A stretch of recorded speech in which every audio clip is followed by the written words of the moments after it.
Hello students, इस video में हम बात करेंगे चैप्टर 3 के कुछ एक्स्ट्रा क्वेश्चंस की। तो चलिए देखते हैं। क्वेश्चन नंबर 1 है, in each of the following equation determine whether the system has a unique solution, no solution और infinitely many solution. In case there is a unique solution find. इसमें हमें बताना है सबसे पहले इक्वेशन को देख के कि इसका यूनिक सॉल्यूशन होगा, नो सॉल्यूशन होगा या इनफाइनाइटली मैनी सॉल्यूशन होगा। और अगर यूनिक सॉल्यूशन है तो हमें फाइंड करना है। सबसे पहले हम चेक करेंगे कि इसमें कौन से सॉल्यूशंस होंगे। देखिए हमारे पास इक्वेशन है x minus 3y equals to 3। दूसरी इक्वेशन है 3x minus 9y equals to 2। ये हमारे पास दो इक्वेशंस हैं। अब हमें चेक करना है कि इसका सॉल्यूशन कैसा होगा। अब हम जानते हैं कि सॉल्यूशन चेक करने के लिए हमारे पास क्या कंडीशन होती है, a1 upon a2, b1 upon b2, c1 upon c2। ये हमने सबसे पहले फाइंड करना है। यहाँ पर a1, b1 और जो c1 है वो कोफिशिएंट्स हैं x के, y के और constant term. a1 is the coefficient of x, b1 is the coefficient of y और c1 जो है वो कांस्टेंट टर्म है। इसी तरह से a2, b2, c2 जो है सेकंड इक्वेशन के लिए। अब हम देखते हैं a1 upon a2, b1 upon b2 और c1 अपॉन c2 कितना है। तो सबसे पहले फाइंड करते हैं a1 upon a2। a1 upon a2 कितना होगा, देखिए a1 is coefficient of x, x का कोफिशिएंट कितना है, कुछ नहीं है, इसका मतलब 1 है, अपॉन a2 x का कोफिशिएंट सेकेंड इक्वेशन में वो है 3, तो ये हो गया 1/3। अब हम देखते हैं b1 अपॉन b2 कितना आया। b1 अपॉन b2 ये हम फाइंड करेंगे। b1 है -3 और b2 है -9। तो हम इसको सॉल्व करते हैं। देखिए नेगेटिव से नेगेटिव कैंसिल हो गया, 3 1 3, 3 3 9, ये आ गया 1/3। यहाँ से हमें पता चल रहा है कि a1/a2 1/3 है और b1/b2 1/3 है। तो देखिए दोनों जो हैं ये इक्वल आ गए। जब ये दोनों इक्वल आ गए फिर हमें c1/c2 भी फाइंड करना चाहिए। अब हम देखते हैं c1/c2 कितना है। देखिए c1/c2 ये है हमारे पास, c1 है फर्स्ट इक्वेशन में कांस्टेंट टर्म और c2 है सेकंड इक्वेशन का कांस्टेंट टर्म, ये है 2। c1/c2 आ गया 3/2। अब यहाँ से हमने क्या देखा कि a1/a2 और b1/b2 तो बराबर हैं, लेकिन वो c1/c2 के इक्वल नहीं है। तो हम इसको ऐसे लिखेंगे, a1/a2 is equal to b1/b2 is not equal to c1/c2। तो इसका मतलब क्या हुआ कि ये जो कंडीशन है ये नो सॉल्यूशन की कंडीशन है। तो हमारे पास तीनों चीज़ों की अलग अलग कंडीशन होती है। अगर a1/a2 और b1/b2 इक्वल नहीं आते तो वो कंडीशन होती है यूनिक सॉल्यूशन की। अगर a1/a2 और b1/b2 इक्वल आ गए फिर हमें चेक करना होता है c1/c2, क्योंकि अगर तीनों ही इक्वल हैं तो वो कंडीशन होती है इनफाइनाइटली मैनी सॉल्यूशंस की। और अगर a1/a2 b1/b2 के इक्वल है और वो c1/c2 के इक्वल नहीं है तो वो कंडीशन होती है नो सॉल्यूशन की। तो यहाँ पर इस इक्वेशन से हमें पता चलता है कि इसका नो सॉल्यूशन है। अगर किसी का यूनिक सॉल्यूशन होगा तो तब हमें उसे फाइंड करना है। अब इसके बी पार्ट को देखते हैं। बी पार्ट में जो हमें इक्वेशन दी है उसे अब हमने चेक करना है। चलिए देखते हैं। अब हमारे पास इक्वेशन है 2x + y equals to 5, 2x + y equals to 5 और दूसरी इक्वेशन है 4x + 2y equals to 10। 4x plus 2y equals to 10। अब देखते हैं इसमें हम यहाँ पर अब हम सीधे निकालते हैं a1/a2, b1/b2 और c1/c2। तो सबसे पहले देखिए a1/a2 कितना हो जाएगा 2/4, b1/b2 कितना है, y का कोफिशिएंट है b1 वो है 1 और b2 है नीचे वाली जो इक्वेशन है उसमें y का कोफिशिएंट वो है 2। c1/c2 निकालते हैं, c1 कितना है, ऊपर वाली इक्वेशन में जो कांस्टेंट टर्म है वो है 5, नीचे वाली इक्वेशन का कांस्टेंट टर्म वो है 10। तो c1/c2 ये हो गया। अब हमें देखना है ये तीनों इक्वल हैं या नहीं है। सबसे पहले देखिए ये हो गया 1/2 और ये वाला 1/2 पहले से ही है। ये भी देखिए 5 1 ज़ा 5, 5 2 ज़ा 10।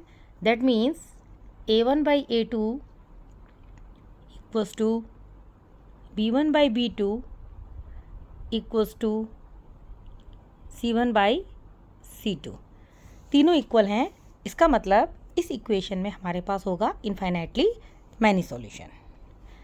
अब इसके बाद हम देखते हैं सी पार्ट कि सी पार्ट में हमारे पास क्या सॉल्यूशन आता है। चलिए ये हमारे पास सी पार्ट है। इक्वेशन है हमारे पास 3x minus 5y equals to 20। दूसरी है 6x minus 10y equals to 40। अब इसमें भी हम देखते हैं a1/a2 3/6, b1/b2 minus 5y minus 10, c1/c2 20/40। Solve करेंगे देखिए 3 1 ज़ा 3, 3 2 ज़ा 6, 5 1 ज़ा 5, 5 2 ज़ा 10, नेगेटिव से नेगेटिव कैंसिल हो गया। ये भी 21 ज़ा 20, 22 ज़ा 40। यहाँ पर भी देखिए हमारे पास तीनों इक्वल आ रहे हैं। इसका मतलब इसका भी इनफाइनाइटली मैनी सॉल्यूशन होगा। तो यहाँ पर कोई भी इक्वेशन ऐसी नहीं है जिसमें यूनिक सॉल्यूशन है। अब हम देखते हैं next question, question number 2। Find the value of k for which the following system of equations has a unique solution. अब इसमें हमें k की वैल्यू फाइंड करनी है जिससे कि इसका यूनिक सॉल्यूशन हो। तो अब हम इसमें क्या करेंगे, यूनिक सॉल्यूशन की कंडीशन लगाएंगे और उससे हम k निकालेंगे। अब जैसा कि हम जानते हैं कि यूनिक सॉल्यूशन की कंडीशन होती है a1/a2 is not equal to b1/b2। अब यहाँ पर देखिए a1/a2 कितना है, इक्वेशन है हमारे पास kx plus 2y equals to 5 और दूसरी है 3x plus y equals to 1। अब देखिए a1/a2 कितना हो गया, a1 हो गया k और a2 है 3। ये नॉट इक्वल होता है b1/b2 के। b1 है 2 और b2 है 1। क्योंकि यूनिक सॉल्यूशन बोला है तो हमने यूनिक सॉल्यूशन की कंडीशन यहाँ पर लगाएंगे। अब इसमें देखिए क्रॉस मल्टीप्लाई करते हैं इन दोनों को और इन दोनों को, तो ये हो जाएगा k is not equal to 2 3 ज़ा 6। इसका मतलब k की वैल्यू 6 नहीं होनी चाहिए और 6 के अलावा कोई भी वैल्यू हो सकती है यूनिक सॉल्यूशन के लिए। तो यहाँ पर हम ये बोलेंगे कि k की वैल्यू 6 को छोड़ के सारी वैल्यूज़ यूनिक सॉल्यूशन देगा इस इक्वेशन के लिए। इसी तरह से हम अपना b पार्ट सॉल्व करेंगे। b पार्ट में हमारे पास इक्वेशन है x plus 2y equals to 3, 5x plus ky plus 7 equals to 0, तो इक्वल्स टू -7 कर लेते हैं इसे सो दैट कि दोनों इक्वेशन एक जैसी हो जाए। अब यहाँ पर देखिए a1/a2 कितना हो जाएगा, 1/5 is not equal to b1/b2, b1 है 2 और b2 है k। अब क्रॉस मल्टीप्लाई करते हैं, k is not equal to 5 2 ज़ा 10। दैट मीन्स k की वैल्यू 10 नहीं होगी और 10 के अलावा कोई भी वैल्यू हम k की यूज़ कर सकते हैं जिससे कि इसका यूनिक सॉल्यूशन आएगा। तो इस तरह से हमने अपना ये वाला क्वेश्चन देखा जिसमें हमें k फाइंड करना था। अब यहाँ पर x का कोफिशिएंट कोई भी हो सकता है, k किसी भी फॉर्म में हो सकता है, जैसे इसमें k लिखा है ओनली, k की जगह पे k² - 1 हो सकता है, या 2k + 1 हो सकता है। x का कोफिशिएंट कुछ भी हो सकता है, हमने इसी तरह से सॉल्व करना है। अब आते हैं क्वेश्चन नंबर 3 पे। ये वर्ड प्रॉब्लम है। इसमें हमने क्वेश्चन को पढ़ के पहले इक्वेशन बनानी है, फिर उसे सॉल्व करना है। चलिए देखते हैं। 10 years ago, 10 years ago मतलब 10 साल पहले, a father was 12 times as old as his son. 10 years पहले father अपने son का 12 times था। And 10 years hence, after 10 years, he will be twice as old as his son will be then. 10 साल बाद जो फादर है वो अपने सन के ट्वाइस हो जाएगा। फाइंड देयर प्रेजेंट एजेस, हमें दोनों की प्रेजेंट एज फाइंड करनी है, फादर की भी और सन की भी। अब इसको देखते हैं। सबसे पहले हम देखेंगे फादर की प्रेजेंट एज मान लेंगे x और सन की प्रेजेंट एज मान लेते हैं y। तो इसको ऐसे लिख लेते हैं शॉर्ट फॉर्म में। This is question number 3। Present age of father equals to x और सन ये हो जाएगा y। ये इन दोनों की प्रेजेंट एज हो गई। अब आफ्टर 10 ईयर्स क्या होगा? फादर की एज कितनी हो जाएगी? x + 10, क्योंकि 10 साल बाद दोनों की एज में हम 10 ऐड कर देंगे, और सन की एज हो जाएगी y + 10। पहले हमने 10 साल बाद दोनों की एज लिख ली। लिखने के बाद अब हम अपनी इक्वेशन बनाने की कोशिश करेंगे। अब इसमें लिखा है 10 years ago, सॉरी यहाँ पर 10 years ago की बात हो रही है, मीन्स 10 साल पहले की बात हो रही है। यहाँ पर हम माइनस करते हैं पहले, क्योंकि 10 years ago लिखा है। फादर की प्रेजेंट एज x है, सन की प्रेजेंट एज y है। 10 years ago कितनी हो जाएगी? फादर की एज x - 10, 10 साल कम हो गई। सन की एज y - 10, वो भी 10 साल कम हो गई। 10 years ago फादर जो है वो 12 टाइम्स है as old as his son. तो फादर है x - 10, ये कितना हो जाएगा? जो सन की एज है उसका 12 टाइम्स, मीन्स 12 टाइम्स y - 10। ये हमारी फर्स्ट इक्वेशन है। इसके बाद 10 years hence, अब 10 साल बाद, 10 साल बाद वाली इक्वेशन अब बनेगी। अब इसमें लिखा है कि 10 साल के बाद फादर जो है वो ट्वाइस हो जाएगा। सबसे पहले हम देखेंगे 10 साल बाद फादर की एज कितनी हो जाएगी? x + 10, और सन की एज कितनी हो जाएगी 10 साल बाद? y + 10। तो फादर जो है वो अपने सन का ट्वाइस है, 2 टाइम्स। ये 10 साल बाद हो रहा है ऐसा कि फादर जो है वो 2 टाइम्स है। अब हमें इन दोनों इक्वेशन को सॉल्व करके x और y फाइंड करना है। अब हम देखते हैं कि हम ये दोनों इक्वेशन सॉल्व कैसे करेंगे। सबसे पहले दोनों इक्वेशन को सेपरेटली सिंप्लीफाई करते हैं। अब देखिए, जैसे जो फर्स्ट इक्वेशन है इसमें हम क्या करेंगे, ये हो जाएगा x - 10 equals to 12y minus 12 × 10 = 120। अब क्योंकि हमें इक्वेशन बनानी है, इक्वेशन में हम क्या करते हैं, x और y को एक साथ लगते हैं और कांस्टेंट टर्म को एक साइड ले जाते हैं। तो ये 12y है, इसको हम लेफ्ट हैंड ले आते हैं, और जो -10 है इसको हम राइट साइड शिफ्ट कर लेंगे। तो ये बन जाएगा x - 12y, क्योंकि 12y को लेफ्ट साइड ला रहे हैं तो वो नेगेटिव हो जाएगा, क्योंकि पहले वो पॉजिटिव है। -10 को दूसरी तरफ ले जा रहे हैं तो उसमें प्लस का साइन लग जाएगा। अब इधर -120 है पहले से, और 10 ऐड करेंगे तो ये कितना बन जाएगा? -110, क्योंकि एक नेगेटिव है एक पॉजिटिव है तो सब्ट्रैक्ट होगा। ये हमारी बन गई इक्वेशन 3, इसको हम बोलेंगे थर्ड इक्वेशन। अब हम सेकेंड इक्वेशन को सॉल्व करते हैं और उससे हम एक और इक्वेशन फाइंड आउट करेंगे।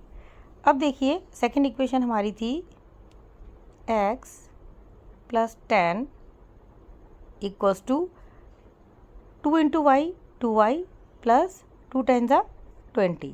तो ये बन जाएगा 2y + 20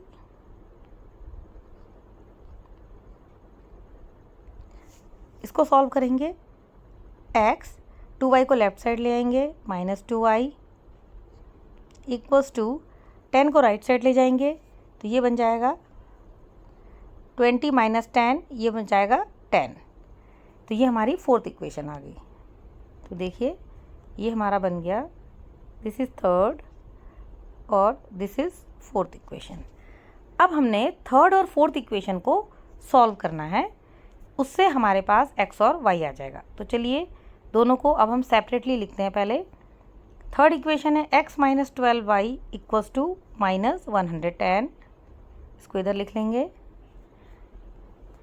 x minus 12y equals to -110, this is our third equation. Fourth equation है x minus 2y equals to 10, x minus 2y equals to 10। अब हम इन दोनों को सॉल्व करते हैं, बाकी सारी चीज़ें रब कर लेंगे यहाँ से। चलिए सब्ट्रैक्ट करेंगे क्योंकि x और x इजीली कैंसिल हो जाएंगे इससे। अब ऊपर है -12y, नीचे बन गया +2y, तो माइनस प्लस माइनस होता है हमेशा। 12 माइनस 2 करेंगे तो माइनस, साइन कैपिटल जो है बिगर नंबर उसका लगाएंगे, तो ये बन जाएगा -10y इक्वल्स टू, इधर -110 है और नीचे है -10, दोनों नेगेटिव हैं, ऐड हो जाएंगे, साइन नेगेटिव ही लगेगा, ये हो जाएगा -120। अब हमने माइनस से माइनस कैंसिल कर देना है। y कितना हो जाएगा, 120 divided by 10, this is 12। y 12 आ गया। अब हमें x निकालना है। x निकालने के लिए हम y की ये वैल्यू किसी भी इक्वेशन में पुट कर सकते हैं, तो चलिए करके देखते हैं। जो नीचे वाली इक्वेशन है इसमें हम रखते हैं, तो देखिए x हो जाएगा 10, 2y को दूसरी तरफ शिफ्ट कर देंगे तो ये बन जाएगा 10 + 2y, क्योंकि हमें x निकालना है तो बाकी सारी चीज़ें हम दूसरी तरफ ले जाएंगे। 10 + 2y मीन्स 2 × 12 24, 24 एंड 10 34। तो देखिए y आ गया 12 और x आ गया 34, मीन्स सन की एज आ गई 12 और फादर की एज कितनी आ गई 34। तो इस तरह से हमने ये जो एज वाला क्वेश्चन है इसको सॉल्व करना है। सबसे पहले इक्वेशन पढ़ के स्टेटमेंट इजीली बना लेंगे और फिर उसे सॉल्व करेंगे। इसी तरह से देखिए क्वेश्चन नंबर 4 हो जाएगा। क्वेश्चन नंबर 4 की मैं आपको इक्वेशन बताती हूँ कैसे बनेगी, फिर उसके बाद आपने कोशिश करनी है इसको सॉल्व करने के लिए, जिससे आप x और y फाइंड आउट कर सकते हैं। चलिए सबसे पहले देखते हैं क्वेश्चन नंबर 4। 10 years later, ये भी एज वाला ही क्वेश्चन है, तो सबसे पहले प्रेजेंट एज ले लेते हैं a और b की। a की जो प्रेजेंट एज है मींस प्रेजेंट एज, ये है x, और जो b है इसकी प्रेजेंट एज जो है वो है y। 10 years later, 10 साल बाद a की प्रेजेंट एज कितनी हो जाएगी, x + 10, b की हो जाएगी y + 10। सबसे पहले तो हमने ये लिख लेना है 10 साल बाद। फिर क्या है, a will be twice as old as b, 10 साल बाद a जो है वो b का 2 टाइम्स हो जाएगा, तो इसका मतलब ये हो जाएगा 2 टाइम्स जो b की एज है। ये फर्स्ट इक्वेशन। दूसरी इक्वेशन हम बनाएंगे नीचे वाली स्टेटमेंट से। इसमें क्या लिखा है, एंड देखिए 5 years ago, 5 साल पहले, 5 साल पहले a की एज कितनी होगी, x - 5, और b की एज हो जाएगी y - 5। अब 5 साल पहले क्या हो रहा है, a was 3 times as old as b, a जो है वो b का 3 टाइम्स है, ये हो जाएगा 3 टाइम्स, ऐसे 5 साल पहले a जो है वो b का 3 टाइम्स है। What are the present ages of a and b? अब हमें a और b की प्रेजेंट एज निकालनी है, तो इसे आपने सॉल्व करना है x और y के लिए। जैसे क्वेश्चन नंबर 3 किया था, पहले दोनों इक्वेशन को सिंप्लीफाई करोगे और उसके बाद आपने सॉल्व करना है, और सॉल्व करके आपने आंसर कमेंट बॉक्स में लिखना है। चलिए अब देखते हैं क्वेश्चन नंबर 5। क्वेश्चन नंबर 5 जो है ये फ्रैक्शन वाला क्वेश्चन है, तो इसको करने का मेथड थोड़ा सा डिफरेंट होगा। अब देखिए 5th क्वेश्चन हमने कैसे सॉल्व करना है। ये फ्रैक्शन का क्वेश्चन है। अब हमारे पास एक फ्रैक्शन है जो हम अननोन है, वो हम ले लेते हैं x ओवर वाई। सपोज़ एक हमने फ्रैक्शन x ओवर वाई मान लिया, क्योंकि ये क्वेश्चन में गिवन नहीं है कि कौन सा फ्रैक्शन है, तो हमने x ओवर वाई एक फ्रैक्शन ले लिया है। अब हम चलते हैं क्वेश्चन को देखते हैं। अ फ्रैक्शन बिकम्स 1/3, मतलब एक फ्रैक्शन 1/3 हो जाएगा। कब होगा? If 1 is subtracted from both it's numerator and denominator. अब हमने एक फ्रैक्शन y x/y लिया है। इस फ्रैक्शन में से अगर हम 1 सब्ट्रैक्ट करेंगे, कहाँ से? न्यूमरेटर और डिनोमिनेटर दोनों में से, मतलब x में से भी 1 सब्ट्रैक्ट करना है और y में से भी हमने 1 सब्ट्रैक्ट करना है। अगर हम ऐसा करते हैं तो इसमें लिखा है कि हमारा जो फ्रैक्शन है वो 1/3 हो जाएगा। ये देखिए 1/3 हो गया। अब जो दूसरी स्टेटमेंट है उसमें देखिए क्या लिखा है। ये तो हमने फर्स्ट इक्वेशन बना ली। सेकंड है if 1 is added to both the numerator and denominator. अगर हम 1 न्यूमरेटर और डिनोमिनेटर दोनों में ऐड करें, तो अब देखिए फ्रैक्शन तो हमारे पास क्या था? x/y था। अब हमने दोनों में 1 ऐड कर देना है, न्यूमरेटर में भी और डिनोमिनेटर में भी। जब दोनों में ऐड करने को कहा गया तो दोनों में ऐड करेंगे। अगर क्वेश्चन में सिर्फ एक में ही ऐड करने को बोला जाएगा तो आपने सिर्फ एक में ऐड करना है। अब देखिए 1 ऐड करने से क्या हो रहा है, जो हमारा फ्रैक्शन है वो कितना बन रहा है? 1/2। ये हमारा फ्रैक्शन बन गया 1/2। अब हमें फ्रैक्शन फाइंड करना है, means solve for x and y। x और y अब हम निकाल लेंगे तो हमारा फ्रैक्शन आ जाएगा। चलिए देखते हैं x और y कैसे निकलेगा हमारे पास। अब इसके लिए हमने दोनों इक्वेशन को प्रॉपरली सॉल्व करना है 1 by 1। तो सबसे पहले हम ऊपर वाली इक्वेशन सॉल्व करते हैं, इधर राइट हैंड साइड। देखिए हमारे पास इक्वेशन है x - 1 over y - 1 equals to 1/3। अब इसमें हम पहले करते हैं क्रॉस मल्टीप्लिकेशन ऐसे। तो 3 से x - 1 मल्टीप्लाई हो जाएगा, तो ये बन जाएगा 3x - 3, क्योंकि 3 से दोनों टर्म्स हमने मल्टीप्लाई करने हैं, x को भी 1 को भी, इक्वल्स टू इधर तो 1 ही है, 1 के साथ y - 1 मल्टीप्लाई करना है, तो y - 1 के साथ मल्टीप्लाई होके क्या बन जाएगा? Simple y - 1। तो ये ऐसे ही रह जाएगा y - 1। अब दूसरी इक्वेशन में करते हैं क्रॉस मल्टीप्लाई इसमें ऐसे। अब लेफ्ट हैंड साइड देखते हैं, x + 1 को 2 से करना है, तो 2 से दोनों टर्म्स होंगे, ये बन जाएगा 2x + 1 इक्वल्स टू 1 के साथ y + 1 करना है, y + 1। अब हमने अपनी इन दोनों इक्वेशन को पहले अरेंज करनी है। देखिए अरेंज मीन्स इसको हमने प्रॉपरली लिखना है। x और y एक तरफ ले आएंगे और कांस्टेंट टर्म को एक साइड ले जाएंगे। अब देखिए ऊपर वाली इक्वेशन में क्या लिखा है, इसको हम पहले यहाँ पे इरेज कर देते हैं सारा। अब हम देखते हैं ये है 3x - 3 इक्वल्स टू y - 1। इसमें हमने क्या करना है, x के साथ y रखना है, y को लेफ्ट साइड ले आते हैं, 3x - y इक्वल्स टू -3 को दूसरी तरफ ले जाएंगे, वो बन जाएगा 3 और वहाँ -1 पहले से है, 3 - 1 इज़ 2। देखिए नीचे वाली इक्वेशन में हमारे पास क्या था, ये था 2x + 1। तो देखिए 2x ऐसे ही रहेगा, y को लेफ्ट साइड शिफ्ट करना है, -y इक्वल्स टू 1 को दूसरी तरफ ले जाना है, 1 - 1 इज़ 0, तो ये 0 आ गया। ये हमारे पास इक्वेशन आ गई है। अब हमने इन दोनों को सॉल्व करनी है सब्ट्रैक्टिंग।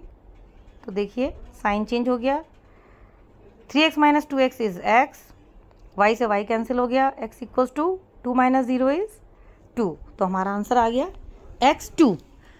अब हमने x की इस वैल्यू को पुट करके y की वैल्यू निकालनी है। तो देखिए y की वैल्यू किसी भी एक इक्वेशन में रख के निकाल लेते हैं। चलिए अब अगर हम अपनी इस वैल्यू को ऊपर वाली इक्वेशन में रखते हैं जो है 3x - y इक्वल्स टू 2, तो देखते हैं हमारे पास क्या आता है। x की जगह 2 रखना है, तो 3x minus y equals to 2, ये वाली इक्वेशन हम यूज़ कर रहे हैं। तो 3 इंटू 2 माइनस वाई, ये हो जाएगा इक्वल्स टू 2। 3 2 जा 6, 6 minus y equals to 2, minus y equals to 6 दूसरी तरफ जाएगा, नेगेटिव हो जाएगा, 2 वहाँ पहले से है, 2 माइनस 6 इज़ -4, माइनस से माइनस कैंसिल हो गया, y इज़ 4। इसका मतलब हमारा फ्रैक्शन क्या था, x बाई वाई, तो आवर फ्रैक्शन विल बी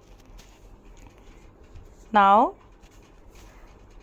2/4, क्योंकि x बाई वाई था, यही हमने फाइंड करना था कि हमारा फ्रैक्शन क्या होगा। तो हमने देखा कि कुछ जो NCERT के वर्ड प्रॉब्लम्स थे उसी के जैसे सिमिलर वर्ड प्रॉब्लम्स इस वीडियो में मैंने आपके लिए बनाए हैं, सो दैट कि आपकी थोड़ी सी एक्स्ट्रा प्रैक्टिस और हो जाएगी। सो आई होप आपको ये समझ आया होगा। Thank you.